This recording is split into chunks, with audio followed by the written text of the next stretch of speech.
Chapter 1. The Creature in the Shop. My name is Dr. Frederick Treves. I am a doctor at the London Hospital. One day, in 1884, I saw a picture in the window of a shop near the hospital. I stopped in front of the shop and looked at the picture. At first, I felt interested.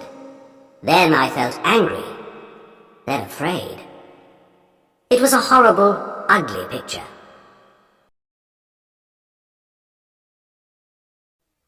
There was a man in the picture, but he did not look like you and me. He did not look like a man. He looked like an elephant. I read the writing under the picture. It said, "Come in and see the Elephant Man, 2 pence. I opened the door and went in. There was a man in the shop. He was a dirty man in an old coat with a cigarette in his mouth. "What do you want?" he asked. "I'd like to see the Elephant Man, please," I said. The man looked at me angrily. "Well, you can't," he said. "The shop's closing now. You can come back tomorrow." "I'm sorry," I said, "but I would like to see him now. I have no time tomorrow. I have a lot of work to do. But I can give you more than 2 pence. The man looked at me carefully. Then he took the cigarette out of his mouth and smiled with his yellow teeth. "All right, sir," he said. "Give me 12 pence then." I gave him the money, and he opened a door at the back of the shop. We went into a little room. The room was cold and dark, and there was a horrible smell in it. A creature sat on a chair behind a table. I say a creature, because it was not a man or a woman like you or me. The creature did not move or look at us. It sat very quietly on the chair in the cold, dark, dirty room and looked at the table. The creature had a cloth over its head because of the cold. On the table in front of it, there was a dead flower. "Stand up," said the shopkeeper loudly. The creature stood up slowly. It took the old cloth off its head and put it on the chair. I looked at the creature and felt sad. I am a doctor, so I know a lot about accidents and ill people. I see horrible, ugly things every day. But this creature, this thing, was the worst of all. There were no men or women in the hospital like him. He wore some old trousers, but no shirt, coat, or shoes, so I could see his body very well. His head was the most interesting thing. It was very, very big, like an enormous bag with a lot of books in it. The head did not have much hair, and there was another bag of brown, dirty skin at the back of it. This skin came down below his neck. I could not see one of his eyes very well, because a lot of skin came down in front of his face, too. An enormous red tooth came out of his mouth, under his nose. It looked like an elephant's tooth. The mouth and nose were like holes in the face. The face could not smile or laugh or look angry or sad because the skin could not move. It was dead, like an elephant's face. There were more bags of dirty skin on the front and back of the creature's body. These bags came down to his legs.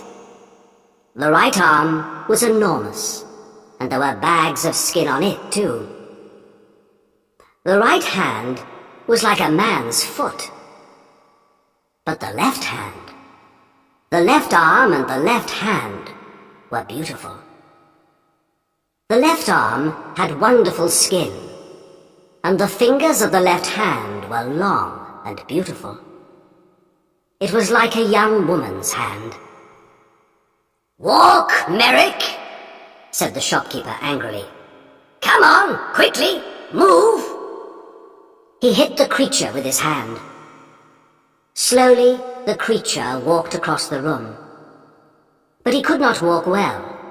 His legs were very big and fat, and he had a bad back. He could not walk far without a stick. "All right, thank you," I said. "Let him sit down. I don't want to see any more." I felt ill, and the smell in the room was very bad. "Yes, sir," said the shopkeeper. "Sit down, Merrick." We went out of the room and closed the door. The shopkeeper smiled at me with his yellow teeth. "Wonderful, sir, isn't it?" he said. "The best elephant man in England. Hundreds of people come to see him, you know. Hundreds. I take him all over the country, I do." "Yes, very interesting," I said. "Can I sit down?" "Yes, sir, of course. Here's a chair." He looked at me, smiling. "Would you like a glass of water, sir?" "Yes, please," I said. Then I looked at the things in the dirty shop.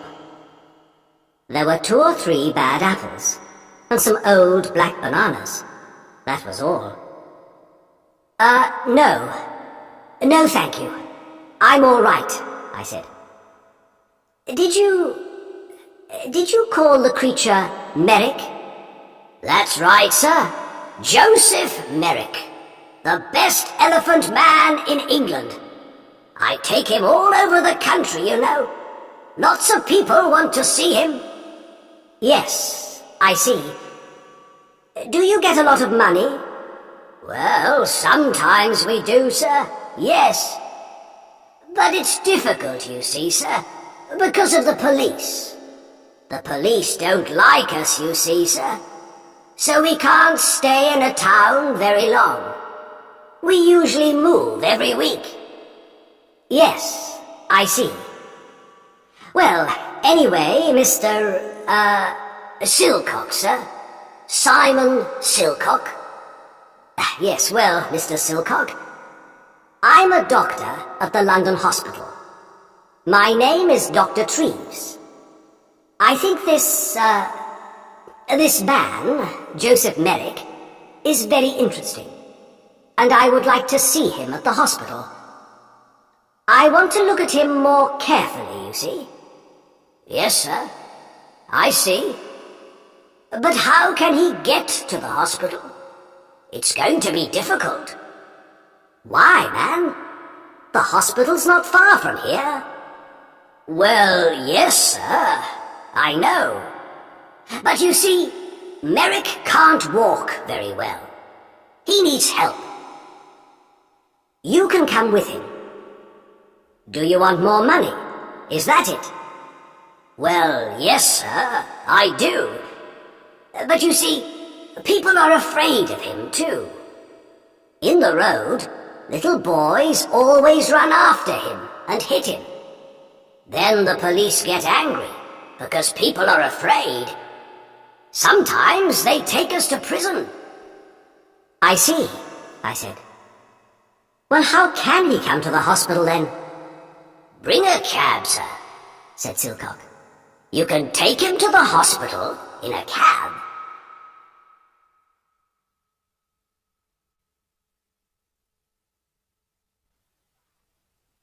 Chapter 2. The Card. So next day, at 7 o'clock, I came to the shop in a cab. There were not very many people in the road, because it was early in the morning. In November, it is dark at 7 o'clock in the morning, and I could not see the shop very well. I waited 5 minutes. A postman walked past. Then the door of the shop opened, and the creature, Merrick, came out. I could not see his face or his body. He had an enormous black hat on his head, like a big box. A grey cloth came down from the hat in front of his face. There was a hole in the cloth in front of his eyes. He could see out of the hole, but I could not see in. He wore a long black coat, too. The coat began at his neck and ended at his feet, so I could not see his arms, his body, or his legs. On his feet, he wore big shoes like old bags. He had a stick in his left hand, and he walked very slowly. I opened the door of the cab and got out. "Good morning, Mr. Merrick," I said. "Can you get in?" "Help my upper steps," he said. I'm sorry," I said. "I don't understand." For a minute, he stood by the door of the cab and said nothing. Then he hit the cab with his stick. "Steps," he said loudly. "Help me up the steps." Then I understood. There were 3 steps up into the cab, and he could not get up them. "Yes, I see. I'm sorry," I said. "Let me help you." I took his left hand and began to help him. My right hand was behind his back. I felt very strange. His left hand was like a young woman's, but his back, under the coat, was horrible. I could feel the bags of old skin on his back under the coat. He put one enormous foot on the first step, and then he stopped. After a minute, he moved his second foot slowly. Then he stopped and waited again. "Hello, sir. Can I help you?" I looked behind me. It was the postman. And behind him, I could see 3 young boys. One of the boys laughed. The postman smiled. "Is the gentleman ill?" he asked. I thought quickly. "Yes, but this is a lady, not a gentleman. I'm a doctor, and she's ill. Take her hand so I can help her better." The postman took Merrick's left hand, and I helped him with 2 hands from behind. Slowly, very slowly, Merrick went up the steps and into the cab. One boy was very near the cab. He called to his friends. "Come and see this, boys! A fat lady in a black coat! And look at that enormous hat!" The boys laughed. They were very near the cab too now. I closed the door quickly. "Thank you," I said to the postman. "That's all right, sir," he said. "She's a strange lady, sir, isn't she?" "She's ill, that's all," I said quickly. "We're going to the hospital. Goodbye, and thank you." The cab drove down the road to the hospital. I looked at Merrick. "That was difficult, wasn't it?" I said. At first he said nothing, but then he spoke. His voice was very strange, but I listened to him carefully, and I could understand him. "The steps were very difficult," he said. "But most things are difficult for me." "Yes," I said. "Nothing is easy for you, is it?" "No," he said. He was very quiet for a minute. Then he said, "Who are you, sir?" "Who am I? Oh, I'm sorry. My name is Dr. Treves. Here, This is my card." I gave him a card with my name on. Then I thought, that was no good. This man can't read. But Merrick took the card and looked at it very carefully. Then he put it in his trousers pocket. I did not talk to him very much at the hospital. I looked at his head and arms and legs and body very carefully. Then I wrote the important things about him in a little book. A nurse helped me. Merrick looked at her sometimes, but she did not smile at him or talk to him. I think she was afraid of him. I think Merrick was afraid too, because he was very quiet.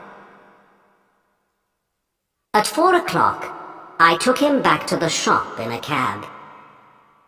The next day, I looked in the shop window again, but the picture was not there.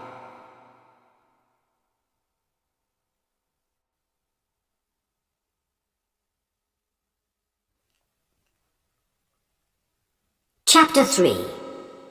A Letter to the Times. I did not see Merrick again for 2 years. Then, one day, the police found him.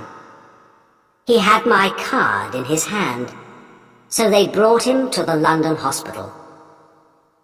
He was very tired, hungry, and dirty, so I put him to bed in a quiet little room.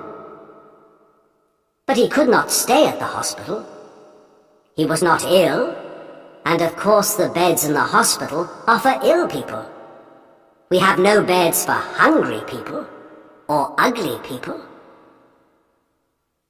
I told the hospital chairman, Mr. Carr Gong, about Merrick. He listened carefully. And then he wrote a letter to the editor of the Times newspaper. From the Times, December the 4th, 1886. A letter to the editor. Dear Sir, I am writing to you about a man in our hospital. He needs your help. His name is Joseph Merrick, and he is 27 years old. He is not ill, but he cannot go out of the hospital because he is very, very ugly. Nobody likes to look at him, and some people are afraid of him. We call him the Elephant Man. 2 years ago, Merrick lived in a shop near the London hospital. For 2 pence, people could see him and laugh at him. One day, Dr. Frederick Treves, a hospital doctor, saw Merrick, brought him to this hospital, and looked at him carefully. Dr. Treves could not help Merrick, but he gave him his card. Then the shopkeeper, Silcock, took Merrick to Belgium. A lot of people in Belgium wanted to see him, and so after a year, Merrick had £50. But then Silcock took Merrick's £50, left Merrick in Belgium, and went back to London. Merrick came back to London by himself. Everyone on the train and the ship looked at him and laughed at him. In London, the police put him in prison. But then they saw Dr. Treves's card and brought Merrick to the London hospital. This man has no money, and he cannot work. His face and body are very, very ugly, so of course many people are afraid of him. But he is a very interesting man. He can read and write, and he thinks a lot. He is a good, quiet man. Sometimes he makes things with his hands, and gives them to the nurses because they are kind to him. He remembers his mother, and he has a picture of her. She was beautiful and kind, he says. But he never sees her now. She gave him to Silcock a long time ago. Can the readers of the Times help us? This man is not ill, but he needs a home. We can give him a room at the hospital, but we need some money. Please write to me at the London Hospital. Yours faithfully, F.C. Cargom, Chairman of the London Hospital. The readers of the Times are very kind people. They gave us a lot of money. After 1 week, we had £50,000, so Merrick could live in the hospital for all his life. We could give him a home.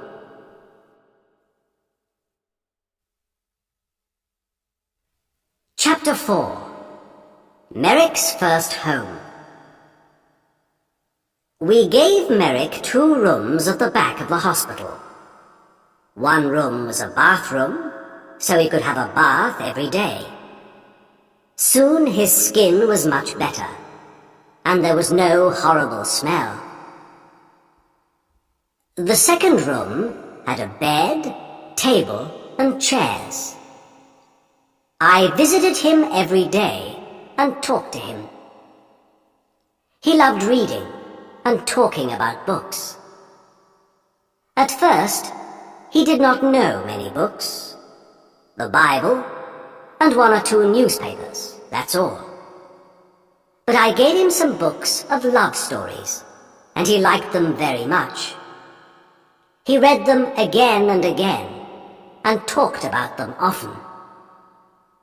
For him, the men and women in these books were alive, like you and me. He was very happy. But sometimes it was difficult for him. At first, 1 or 2 people in the hospital laughed at Merrick because he was ugly. Sometimes they brought their friends to look at him. One day, a new nurse came to the hospital, and nobody told her about Merrick. She took his food to his room and opened the door. Then she saw him. She screamed, dropped the food on the floor, and ran out of the room. I was very angry with the nurse and went to see Merrick. He was not happy about it, but he was not very angry. I think he felt sorry for the girl. People don't like looking at me. I know that, Dr. Treves, he said. They usually laugh or scream. Well, I don't want nurses to laugh at you, Joseph, I said angrily. I want them to help you. Thank you, Doctor, he said, in his strange, slow voice. But it's not important. Everyone laughs at me. I understand that. I looked at him sadly. In his one good hand, his left hand, he had the little picture of his mother. He looked at the picture for a minute, and then put it by a flower on the table. A tear ran out of his eye and down the skin of his enormous, ugly face. Dr. Treves, he said slowly, you and the nurses are very kind, and I'm very happy here. Thank you very much.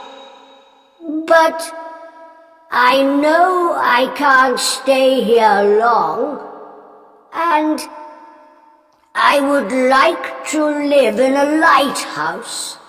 After the hospital, please.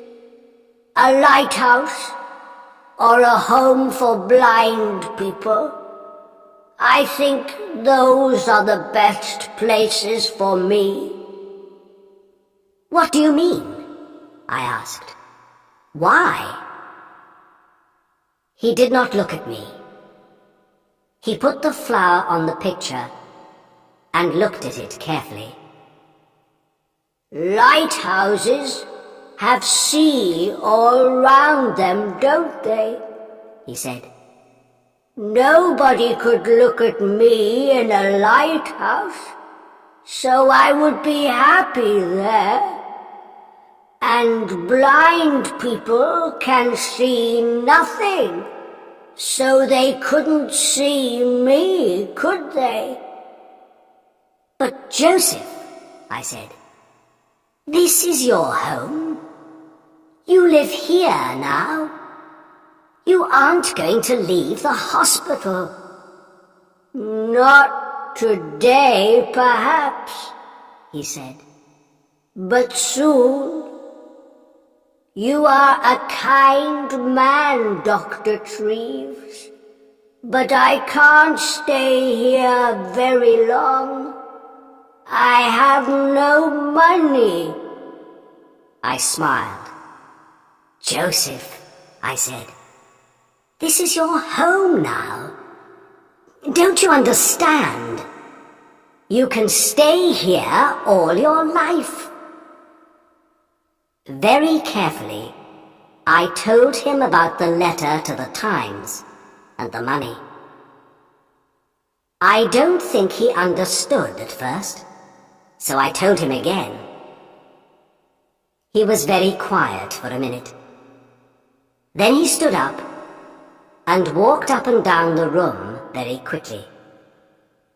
A strange sound came from him, like laughing.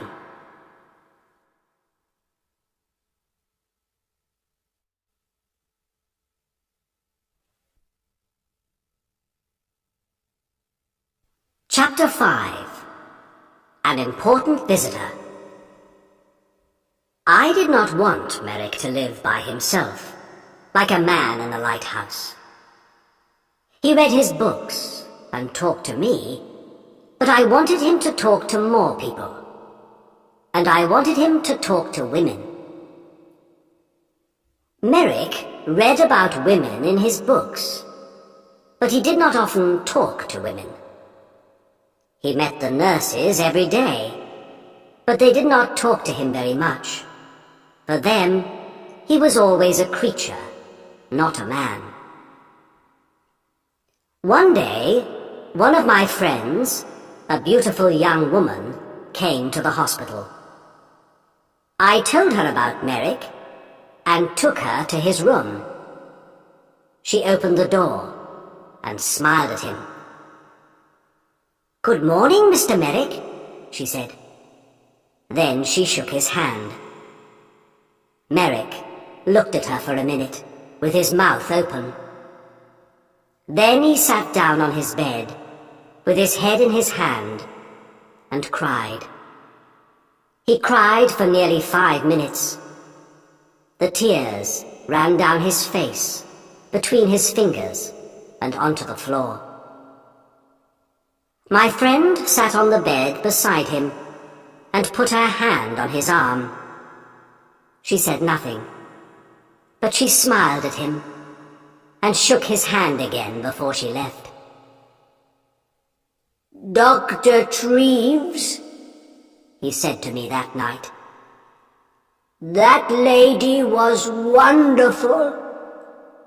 My mother smiled at me once, many years ago, but no women smile at me now. But this lady smiled at me too, and she shook my hand. A beautiful lady smiled at me and shook my hand." My young lady friend came again the next week and talked to Merrick for half an hour. The week after that, she came again with a friend. They gave him some books and had a cup of tea with him. It was wonderful for him. For the first time in his life, he had some friends. He was a very happy man. He sat in his room and read his books and said no more about living on a lighthouse. People began to read about Merrick in the newspapers, so he had a lot of visitors. Everybody wanted to see him. A lot of important ladies and gentlemen visited him. They smiled at him, shook his hand, and gave him books. Merrick liked talking to these people, and he began to forget about his ugly body. His visitors never laughed at him. He began to feel like a man, not a creature. One wonderful day, a very important lady came to the hospital to visit him. I met the lady and took her to his room. Then I opened the door and smiled at him. "Good morning, Joseph," I said. "There is a new visitor to see you today, a very famous lady." Merrick stood up beside his table. He did not smile, because his face could not smile, but his eyes looked happy. "That's good," he said. "Who is it?" I moved away from the door, and the visitor walked in. "Your Majesty, this is Joseph Merrick," I said.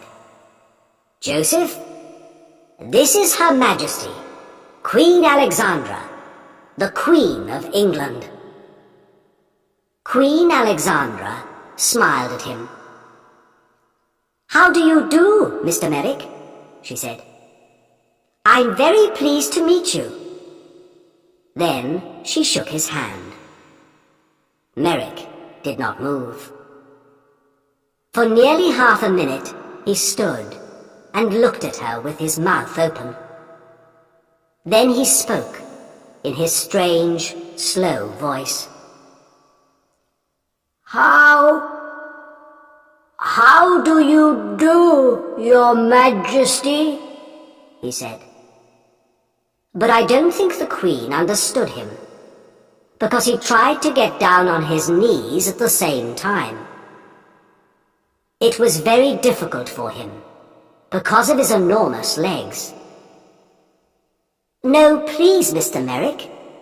Do get up," said the Queen. "I would like to talk to you. Can we sit at your table?" Yes, of course," he said. They sat at the table. She took his left hand, the good hand, in hers. She looked at the hand carefully, and then smiled at Merrick again. "I often read about you in the newspapers," she said. "You are a very interesting man, Mr. Merrick. You have a very difficult life, but people say you're happy. Is it true? Are you happy now?" "Oh, yes, Your Majesty. Yes," said Merrick. "I'm a very happy man. I have a home here now, and friends, and my books. I'm happy every hour of the day." "What a wonderful story," she said. "I'm very pleased to hear it. Now, tell me about your reading. I see you have a lot of books here." "Oh, yes, Your Majesty. I love my books," said Merrick. And for nearly half an hour, they sat and talked about books. The Queen gave him a little book and some red flowers before she left. After her visit, Merrick began to sing. He could not sing easily, of course, because of his mouth, but all that day there was a strange, happy noise in his room. He looked at the flowers carefully and put them on his table. He had many visits from the Queen, and at Christmas, she sent him a Christmas card. Windsor Castle, the 20th of December, 1888. Dear Joseph, here is a small Christmas present for you. I think it looks like me, doesn't it? I do like visiting you very much, and I am going to come to the hospital again in the new year. Happy Christmas, your friend, Alexandra. The present was a picture of Queen Alexandra with her name on it. Merrick cried over it and put it carefully by the bed in his room. Then he sat down and wrote a letter to the Queen. It was the first letter of his life. The London Hospital, 23rd of December, 1888. My dear Queen, thank you very, very much for your wonderful card and the beautiful picture. It is the best thing in my room, the very best, the most beautiful thing I have. This is the first Christmas in my life, and my first Christmas present. Perhaps I had a Christmas with my mother once, but I do not remember it. I have my mother's picture too, and she is beautiful, like you. But now I know many famous ladies and kind people, like Dr. Treves, and I am a very happy man. I am happy too, because I am going to see you in the new year. Happy Christmas to you, my dear friend. With all my love, Joseph Merrick.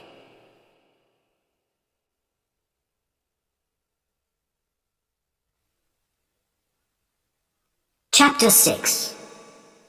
Outside the hospital. Merrick had a lot of friends now, but he was more like a child than a man. He could read about things and talk to his visitors, but he could not go out of the hospital by himself. He thought and played like a child. After Christmas, he wanted to go to the theatre. This was very difficult, because I did not want the people in the theatre to see him. But a kind lady from the theatre, Mrs. Kendall, helped us. We bought tickets for a box at the side of the theatre. We went to the theatre in a cab with dark windows, and we went into the theatre by a door at the back, the Queen's door. Nobody saw us. 3 nurses sat at the front of the box, and Merrick and I sat in the dark behind them. Nobody in the theatre could see us, but we could see the play. It was a children's Christmas play. Merrick loved it. It was a most wonderful, exciting story. Often he laughed, and sometimes he tried to sing like the children in the theatre. He was like a child. For him, everything in the story was true. Once he was very afraid, because the bad man in the play was angry and had a knife. At first, Merrick wanted to leave the theatre, but I stopped him. Then he was very angry with this bad man in the play. He hit his hand on his chair and stood up and talked to the man, but nobody heard him. When the bad man went to prison, Merrick laughed. Merrick thought the beautiful young lady in the play was wonderful. He wanted to talk to her too. At the end of the play, he was very happy because she married a good young man. He remembered this play for a long time, and he talked a lot about the people in it. "What do you think they did after we left?" he asked me. "Where do the young lady and the young man live? What are they doing now?" "I don't know," I said. "Perhaps they live in the country." Merrick thought about this for a long time.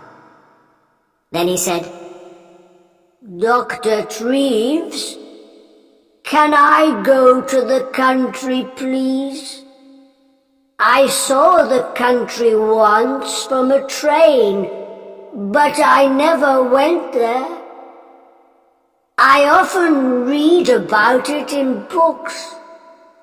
It's very beautiful, isn't it? I would like to see it." The visit to the theatre was difficult, but a visit to the country was more difficult. But again, one of his new friends helped us. She had a small house in the country, and Merrick could stay in it for the summer, she said. I took Merrick to the country in a train with dark windows, so nobody could see him. Then we went in a cab to the country house. There were a lot of trees near the house, but no people lived near it. A countryman brought food to the house every day, but no people came near it.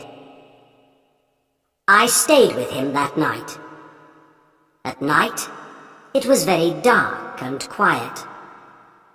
In the morning, hundreds of birds sang in the trees, and everything outside the house was green. Merrick walked under the big trees, looking at things happily and singing his strange song. I went back to London, but Merrick stayed there for 6 weeks. He was wonderfully happy. Every week, he wrote me a letter. Apple Tree House, West Wickham, Berkshire, the 21st of July, 1889. Dear Dr. Treves, I had a wonderful day again today. It was very warm, so I walked under the trees and sat by a stream. The water in the stream made a beautiful noise, like singing. Did you know that? I listened to it for 2 hours. Lots of little birds came near me.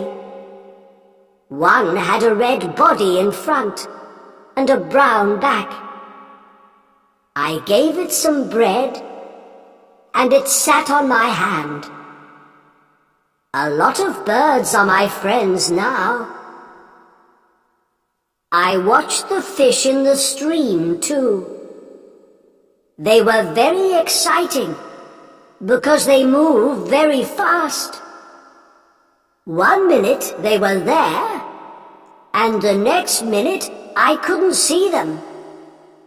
But I waited quietly, and they always came back. I put my hand in the water, but I couldn't touch them. I met a big dog yesterday. It made a very loud noise, but I was not afraid. I sat down quietly and looked at it, and it came and smelt my hand. I saw it again today, and gave it some bread. It likes me now. I am going to put some flowers from the country in this letter. There are hundreds of flowers here. Did you know that? I like the little blue ones best, but they are all beautiful. I have lots of them in my room.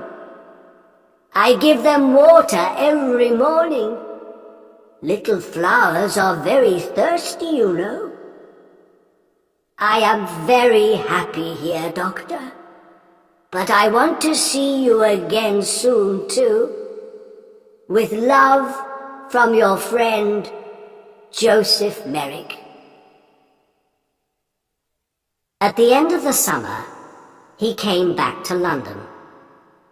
He was very well, and his skin looked much better. He talked about the country a lot, but he was happy to see his friends and his books again, too.